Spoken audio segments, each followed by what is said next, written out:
দোরগোড়ায় লোকসভা নির্বাচন, তার আগেই সিএএ বিজ্ঞপ্তি জারি করা হলো। স্বরাষ্ট্র মন্ত্রকের তরফে একটি বিজ্ঞপ্তি জারি করা হয়েছে।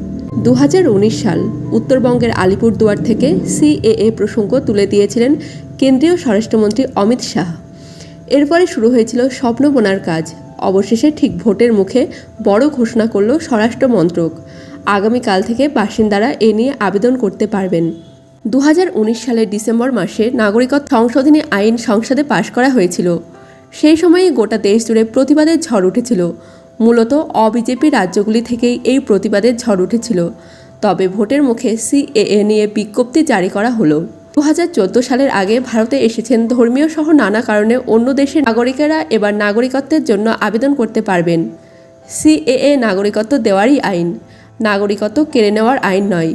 এটা কোনোভাবেই ডিটেনশন ক্যাম্পে পাঠানোর আইন নয়, এমনটাই মত ওয়াকিবহাল মহলের। এদিকে বাংলায় এর বিরাট প্রভাব পড়তে পারে। লোকসভা ভোটের মুখে কার্যত মাস্টার স্ট্রোক দিলেন মোদি। ওপার বাংলা থেকে লক্ষ লক্ষ শরণার্থী এদেশে এসেছিলেন। তারা এতদিন নানা দোলাচলে ছিলেন, এবার স্বস্তি পাবেন তারা। ইতিমধ্যেই ঠাকুরনগরে শুরু হয়ে গিয়েছে উল্লাস। তারা জানিয়েছেন, আজ আনন্দের দিন, আজ আমাদের খুশির দিন। মনে হচ্ছে যেন স্বাধীনতা পেলাম। ভারতের প্রধানমন্ত্রী নরেন্দ্র মোদির কাছে চিরকৃতজ্ঞ থাকব।